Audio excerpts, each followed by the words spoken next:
Assalamualaikum warahmatullahi wabarakatuh. Kami dari kelompok Vario Cengtri akan mempresentasikan tugas besar mata kuliah Dasar Kecerdasan Artifisial dengan judul Analisis Perbandingan Metode Fuzi, Mamdani, dan Sugeno untuk Prediksi Risiko Diabetes.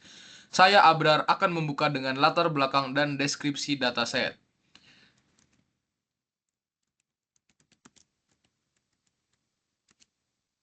Oke, yang pertama, latar belakang diabetes adalah penyakit metabolik kronis dengan prevalensi yang terus meningkat. Kebutuhan akan sistem prediksi risiko yang cepat dan akurat sangat penting untuk membantu intervensi dini oleh tenaga medis. Logika fuzi dipilih karena cocok menangani ketidakpastian data klinis yang seringkali tidak bersifat mutlak. Untuk rumusan masalah, kami fokus pada 4 hal ini: memahami karakteristik dataset, menerapkan fuzi Mamdani, menerapkan fuzi Sugeno, dan membandingkan performanya menggunakan metrik MAE dan MSE. Oke, untuk bab 2 dataset.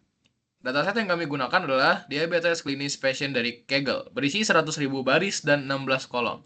Dari 16 kolom, kami pilih 6 variabel yang paling relevan secara klinis.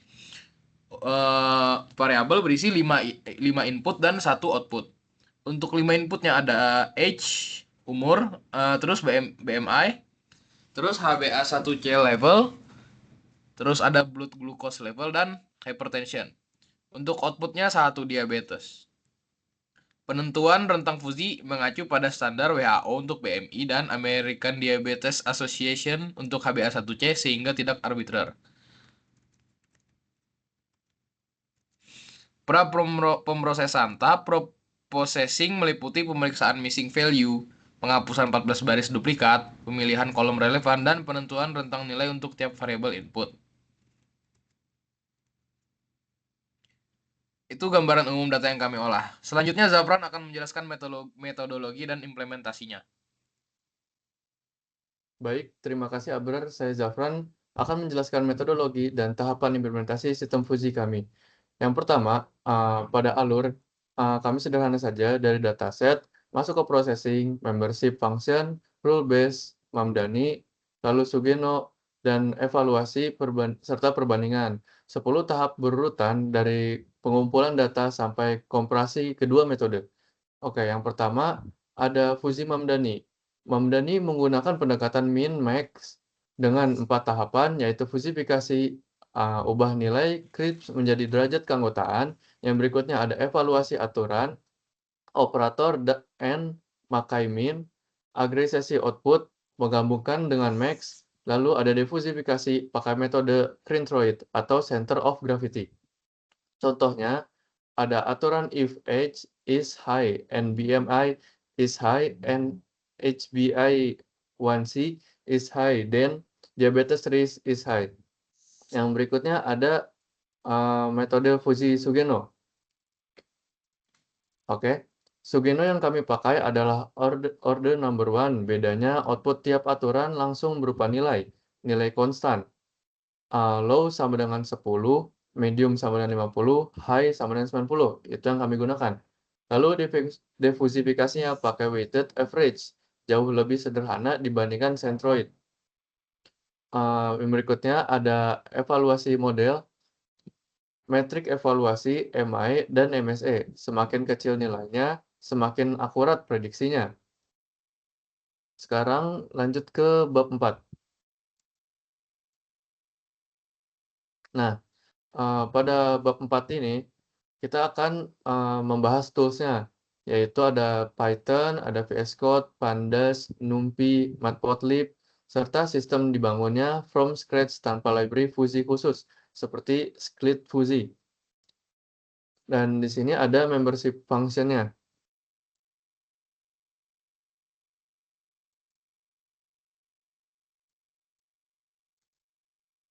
Nah, untuk membership function, kami pakai fungsi triangular untuk semua variabel input. Contohnya ada BMI, underweight di bawah 18,5, normal 18,5 sampai dengan 24,9, overweight 25 sampai 27,9, atau obes di atas 28. Itu untuk BMI-nya.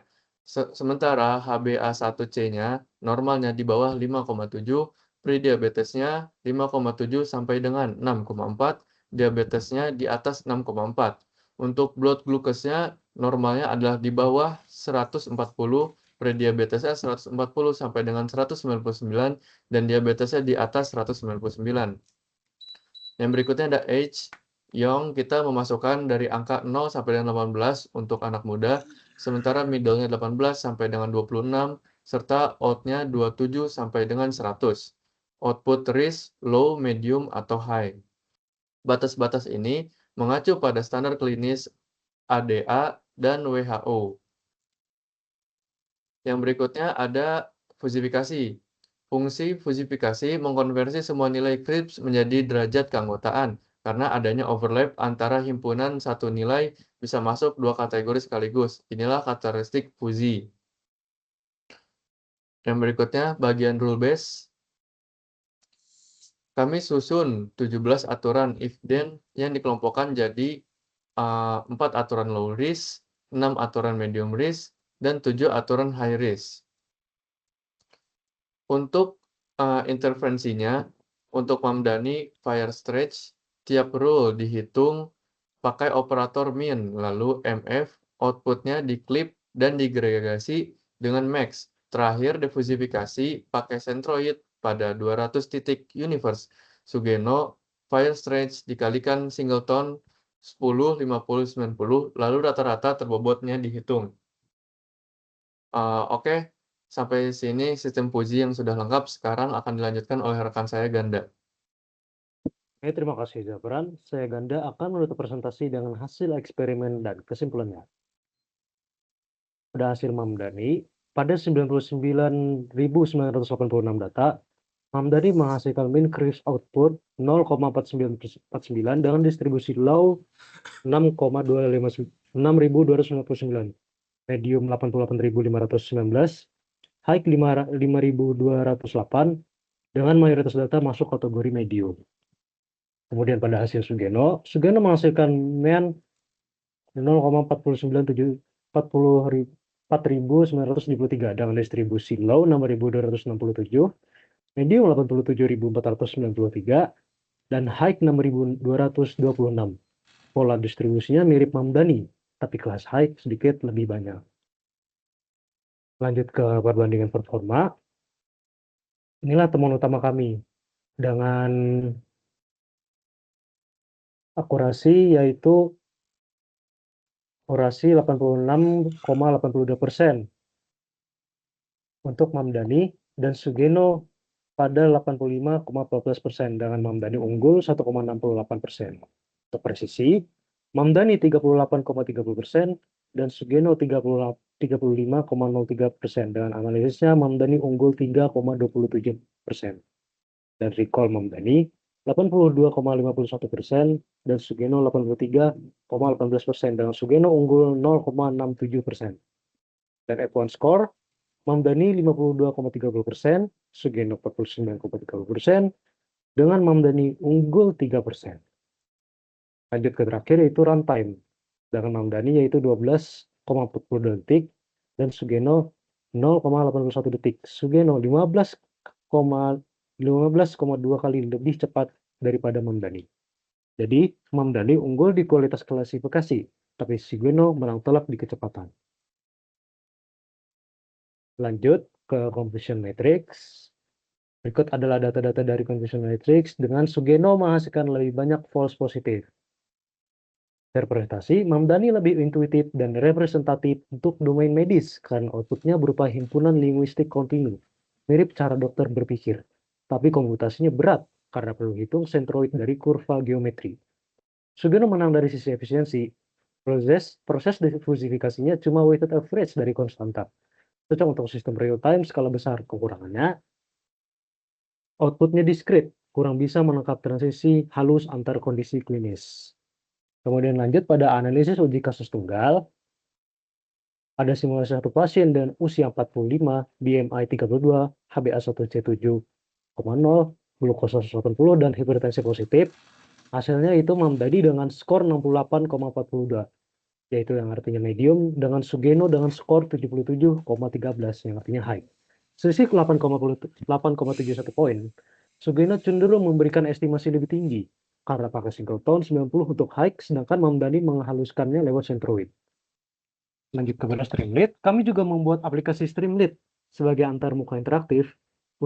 User cukup memasukkan data klinis, sistem langsung menampilkan skor risiko dari kedua metode beserta interpretasinya. Dan yang terakhir yaitu kesimpulan. Kesimpulannya, yang pertama, sistem fusi berhasil dibangun dari nol pada 100.000 data pasien. Yang kedua, Mamdani lebih akurat dan seimbang, yaitu dengan akurasi 86,82% dan F1 52,30%. Yang ketiga, Sugeno lebih cepat 15,2 kali lipat, yaitu antara 0,81 detik versus 12,40 detik dari Mamdani. Yang terakhir, perbedaan hasil disebabkan oleh mekanisme difusifikasi yang berbeda, centroid versus weighted average. Pemilihan metode tergantung kebutuhan. Kualitas mungkin bisa dipegang Mamdani, tapi untuk kecepatan, Sugeno lah pemenangnya. Demikian presentasi dari kelompok Vario Cengtri. Terima kasih atas perhatiannya, dan terima kasih. Assalamualaikum warahmatullahi wabarakatuh. Kami dari kelompok Vario Cengtri akan mempresentasikan untuk bagian kode DKA, tubes DKA. Saya Abrar akan membuka presentasi ini dengan menjelaskan tahap pertama, yaitu eksplorasi dataset diabetes yang kami gunakan. Nah, di slide pertama, kami mengimport library dasar Pandas untuk manipulasi data, NumPy untuk komputasi numerik, dan Matplotlib untuk visualisasi. Oke, berikutnya load dataset. Sel ini membaca file diabetes dataset CSV. Datasetnya berisi 100.000 baris dan 16 kolom, mencakup variabel demografi seperti umur, gender, lokasi, serta variabel klinis seperti BMI, HbA1c, dan kadar glukosa darah yang termasuk di inputan. Berikut. Oke, sekarang kita lanjut ke info tipe data. Kami cek tipe data tiap kolom, ada 3 kolom float, 10 kolom integer, dan 3 kolom string.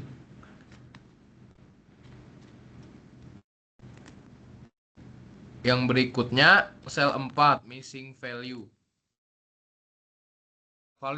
Validasi data tidak ada missing value, tetapi ditemukan 14 baris duplikat yang langsung kami hapus. Itu sekitar 0,01%.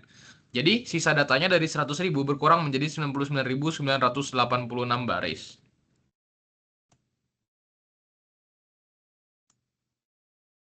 Oke, baik. Berikutnya statistik deskriptif. Statistik numerik menunjukkan rata-rata umur 41 tahun, BMI 27,3, HbA1c 5,5, dan glukosa darah 138 mg. Ini gambaran umum karakteristik pasien dalam dataset.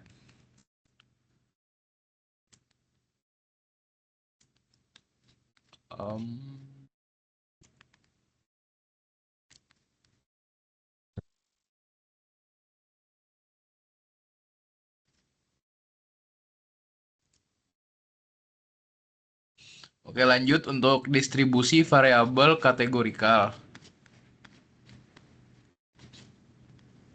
Distribusi variabel numerik.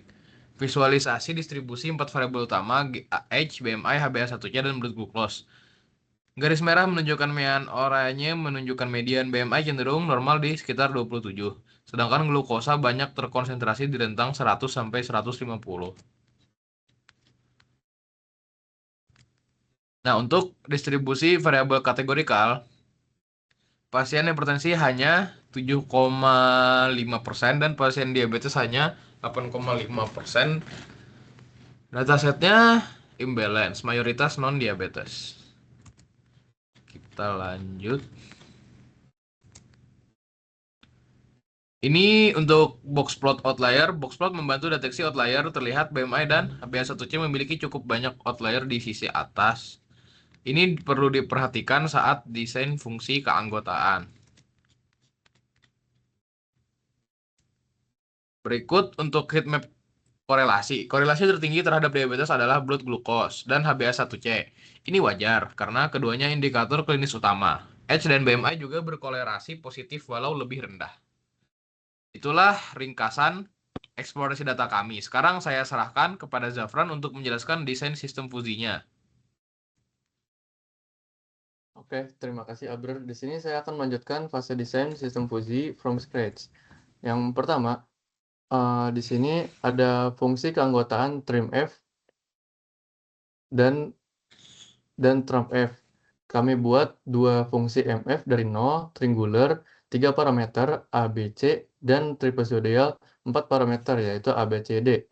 Dengan outputnya dijaga dalam rentang 0,1 menggunakan np clip. Yang berikutnya ada definisi variabel linguistik. Kami definisikan 4 variabel input dan 1 output, yaitu ada age, itu ada age, young, middle, old, BMI-nya ada underweight, normal, overweight, lalu obese, HbA1c, normal, prediabetes, dan diabetes, glukosnya normal, prediabetes, dan diabetes. Untuk hypertensionnya binary crisp, yaitu outputnya risk, low, medium, ataupun high. Parameter MF disesuaikan dengan standar medis. Yang berikutnya ada plot MF, age, dan BMI. Nah, ini untuk fungsi keanggotaan age-nya dan ada fungsi keanggotaan BMI-nya. Pada plot MF, age, dan BMI visualisasi fungsi keanggotaan untuk age dan BMI terlihat overlap antara himpunan yang memungkinkan satu nilai bisa masuk ke dua kategori sekaligus, yang merupakan karakteristik utama dari Fuji Logic. Dan yang berikutnya ada plot MF, HbA1c, dan glukos. Plot serupa untuk variabel klinis. Batas potongan mengacu pada standar diagnosis HbA1c, yaitu di bawah 5,7 yaitu normal, pada 5,7 sampai dengan 6,4 prediabetes, dan di atas 6,4 diabetes. Dan untuk plot MF-nya, nah oke, untuk plot MF, outputnya output resiko dibagi 3, yaitu low 0 sampai dengan 0,35, medium 0,25 sampai dengan 0,75, dan high-nya 0,6 sampai dengan 1,0. Seperti itu. Dan lanjut ke bagian rule base. Untuk rule base-nya kami susun 17 rule if then, yaitu 4 rule low risk dan juga 6 rule medium risk, 7 rule high risk. Format setiap rule berupa dictionary dengan attendance untuk setiap variabel dan satu konsekuensi nilai non, berarti variabel itu tidak dipakai di rule tersebut. Untuk fungsi fusifikasi,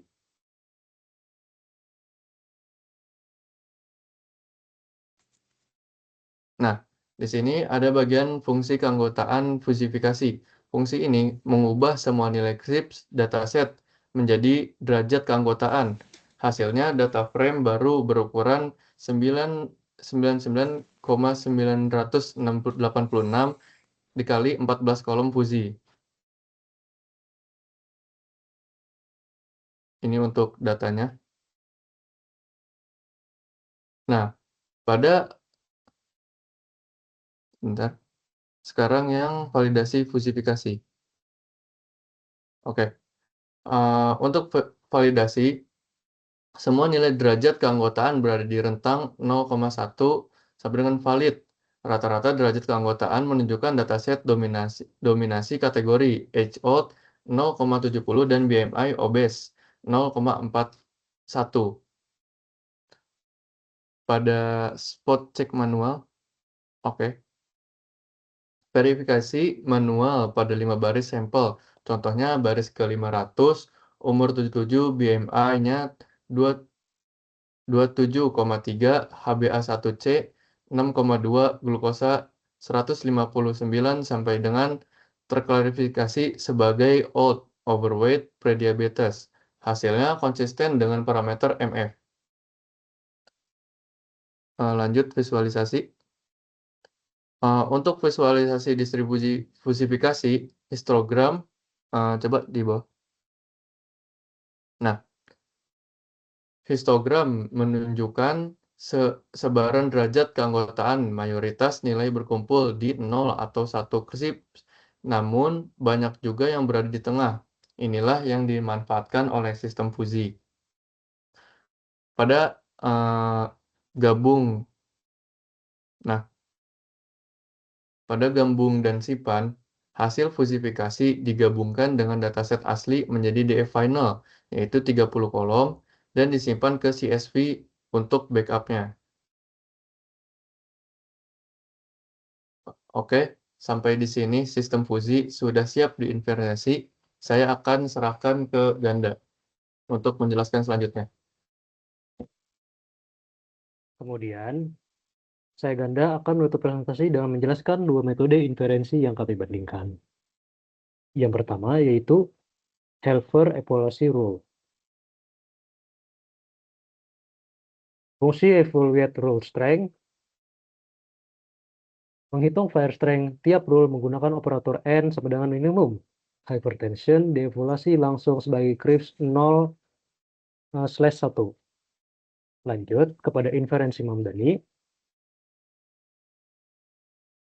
Mamdani melakukan clipping, yaitu memotong MF output tertinggi setinggi fire strength, lalu agregasi max untuk semua rule. Universe of Discourse menggunakan 200 titik. Diversifikasi pakai metode centroid of area. Lanjut kepada eksekusi Mamdani.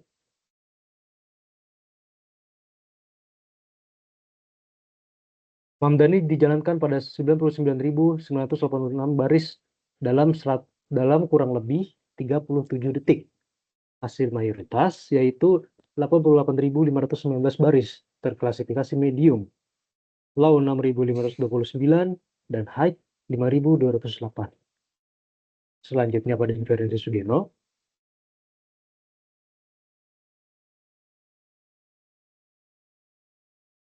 Sugeno pakai singleton output dengan low yaitu 0,15, medium 0,50, dan high 0,85. Diversifikasi langsung pakai weighted average, jauh lebih sederhana dan cepat. Lanjut kepada eksekusi Sugeno.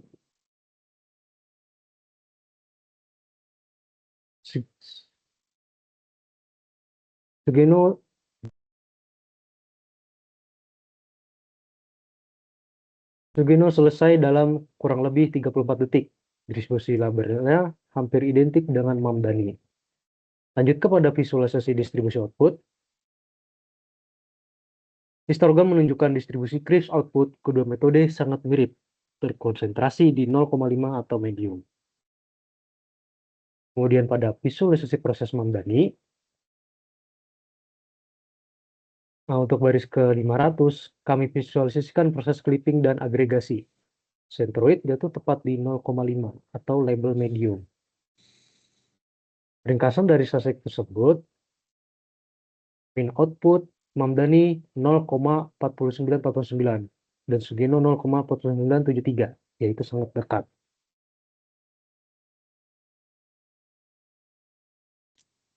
Selisih antar metode.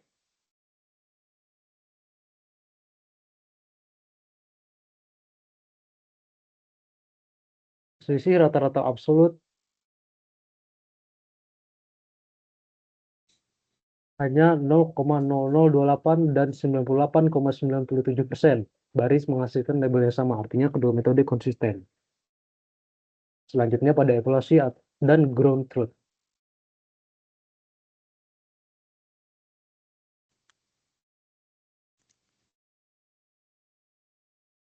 Karena ground truth benar, kami mapping 0 sama dengan low dan 1 sama dengan high. Akurasi Mamdani 8,80%, Sugeno 9,13%, rendah karena sistem kami menghasilkan banyak label medium yang tidak ada di ground truth. Ini sebenarnya bukan kelemahan sistem fuzzy, melainkan ketidaksesuaian skala ground truth tidak punya kategori medium. Selanjutnya yaitu metric error MAE dan RMSE. Nah, dari MAE Mamdani 0,3288 dan Sugeno 0,3291, selisih yang sangat tipis. Selanjutnya pada confusion matrix. Visualisasi confusion matrix memperlihatkan banyak data ground truth low atau sehat yang diprediksi medium oleh sistem fuzzy. Sedangkan perbandingan metrik, 3 bar chart membandingkan akurasi, F1 score per kelas, dan error. Sugeno sedikit unggul di kelas high. Selanjutnya, pada scatter dan histogram selisih, scatter plot menunjukkan output kedua metode berada di sekitar garis identik. Distribusi selisih sangat sempit di sekitar 0. Nah, pada benchmark runtime, pada 1000 baris, Mamdani 0,37 detik runtime, Sugeno 0,30 detik runtime. Sugeno sedikit lebih cepat karena tidak perlu integrasi numerik.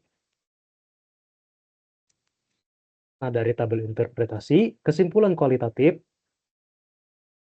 Mamdani lebih intuitif, output halus, cocok untuk sistem berbasis bahasa linguistik, sedangkan Sugeno lebih cepat, cocok untuk dataset besar dan optimisasi.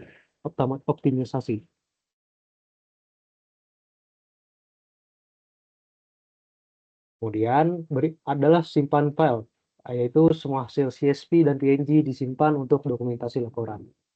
Demikian presentasi kami, kesimpulannya, kedua metode menghasilkan output yang sangat mirip.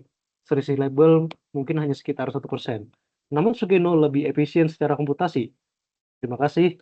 Sekian dari kelompok kami. Wassalamualaikum warahmatullahi wabarakatuh. Oke, di sini saya akan membahas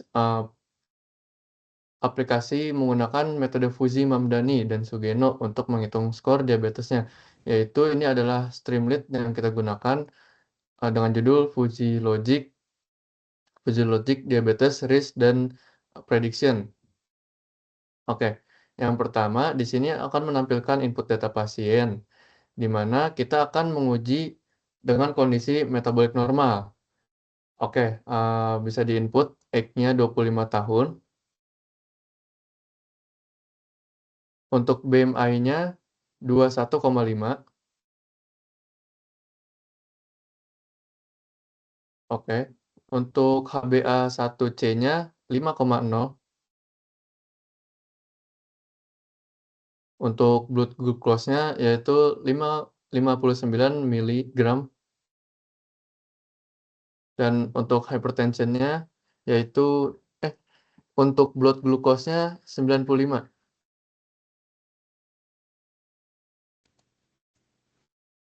Oke. Dan untuk hypertension-nya 0.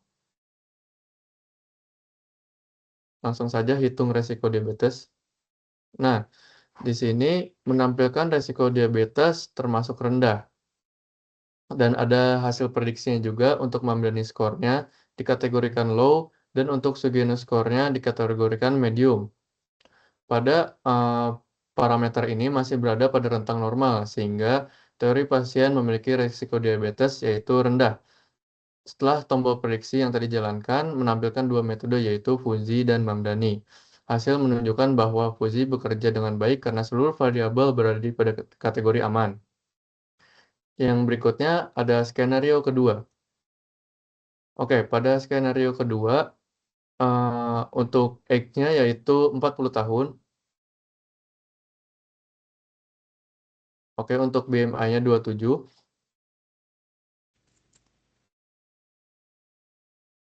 Untuk HbA1c-nya 6,0.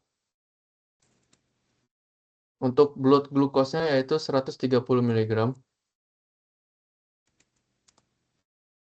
130. Dan untuk hypertension-nya 0. Bisa langsung dijalankan saja. Nah, di sini sudah muncul dari hasil prediksinya, yaitu pada kondisi ini BMI sudah termasuk overweight, sedangkan kadar HbA1c dan gula darah mulai meningkat walaupun pasien belum memiliki hipertensi.